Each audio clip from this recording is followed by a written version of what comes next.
Most tennis players make the game way too hard on themselves while making it way too easy for their opponent. And a big part of that is where you stand, your positioning.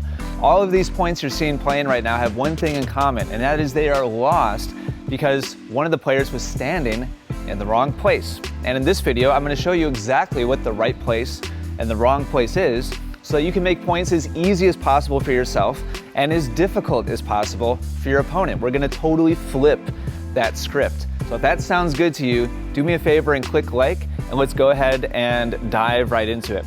And the first thing we're going to talk about is what is the right place. And we're going to diagram that really quickly here. So we've got two players on a tennis court, and let's start off by assuming that a shot is being hit right in the center of the court on the other side.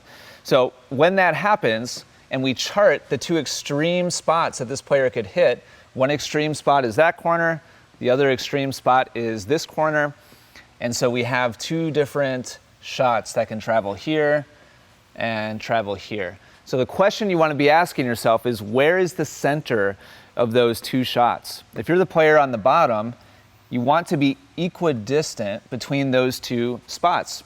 And so when the ball is being struck from right in the middle, that spot is right in the middle. But everything changes when the ball goes someplace else.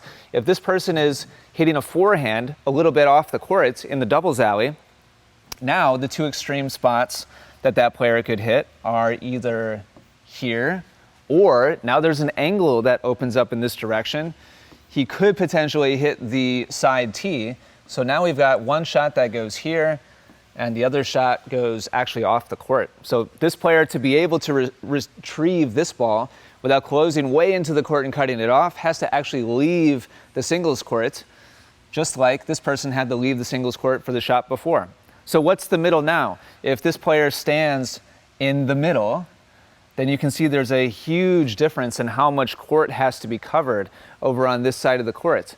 And this is a big reason why players work too hard and make the game too easy on their opponent. If you come back to the middle of the court to get ready for the next shot in this scenario, then you're opening up a really easy, probably winning shot for your opponent. And you also have to do a lot more running to get to the ball. So more work for you, less work for them, easy target for them. It's just a lose, lose, lose. And so this is really critical because of these stats right here. How do points end in tennis? This is data, by the way, from Warren at tennisanalytics.net. Highly recommend you check out that website. But this is data coming from millions of different points, from boys 12s and girls 12s, all the way on up to professional tennis. And the blue lines are winners. The golden lines are errors. Somebody makes a mistake. And so I'm not going to break this down and get super nerdy, but you can see that across the board, there's many more errors that are committed in tennis, all the way from kids competitive tennis all the way up to professional, and very few winners, relatively speaking. At the professional level, it's about 70-30 on the women's side, and right in line with that on the men's side.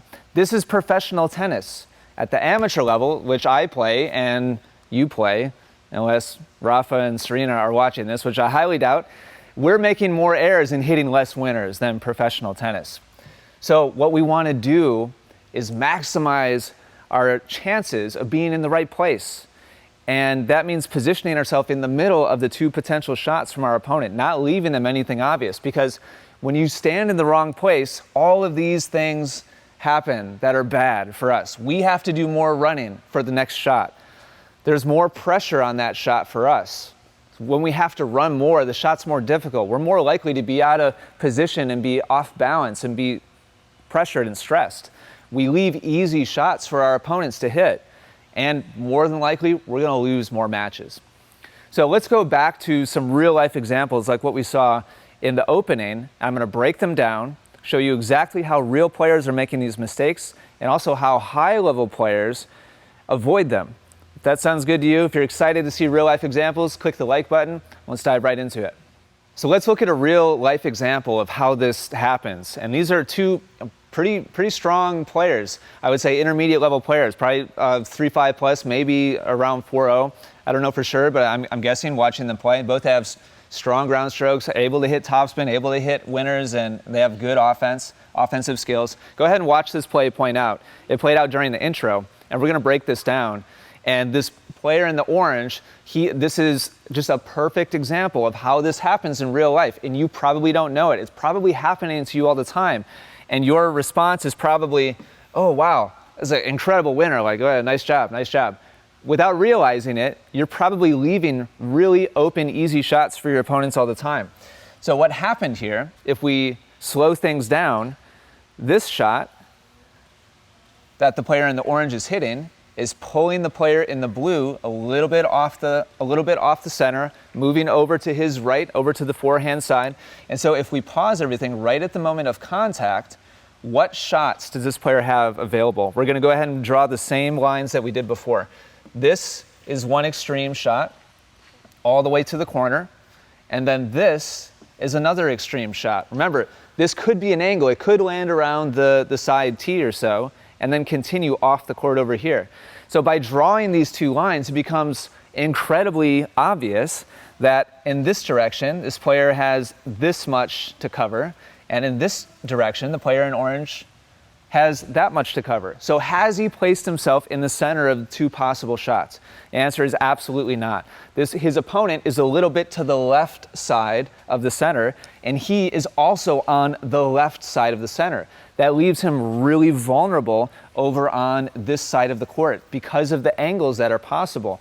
So the rule of thumb you want to remember is that when you're on the baseline in singles, you want to be on the other side of the court from where the ball is. When the ball is on the left side of the court, you want to be on the right side of the court. So for this ball position right here, the location that this player should be in is somewhere right about there.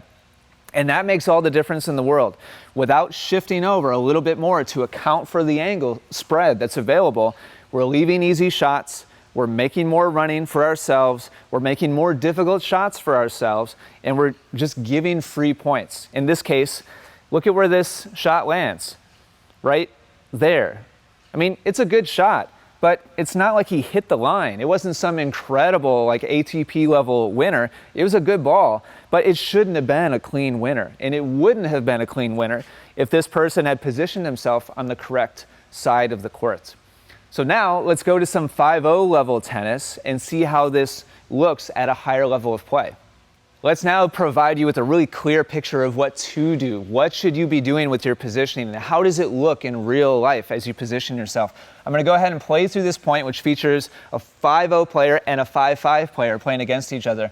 Go ahead and get a feel for it. And before I forget, I want to thank the publishers of these videos. The previous point was provided to us by Tennis Troll channel on YouTube, and this is Dill Plays on YouTube. Both incredible channels. Do me a favor and click like for them, because it takes a lot of bravery to put yourself out there on the internet. So as these players are exchanging and the point gets set up, you'll notice, I'm sure, that we have an exchange back and forth from forehand to forehand. And so as the ball is being struck, as the ball travels back and forth from corner to corner, which we're going to talk more about in the next video, by the way. We're going to deconstruct targets in the next video, which is super critical. Look at how the ball is being hit here on the right side of the court from our perspective, and look at the split step over here. Split step is occurring on the left side of the court. To take account for that and be able to accommodate the spread of angles that are possible now that this player has been pulled away from the center. So as the point continues, ball goes cross court. This player now is hitting from the left side of the court, from our perspective. And so where does the split step happen here? Slightly to the right side of the court. He's offset to account for the angles that are possible from his opponent.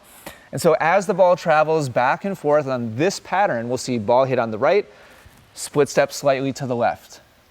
Ball is hit on the left, split step slightly to the right. Where it gets interesting is here, where the direction of the rally gets changed, and now a down the line shot gets hit.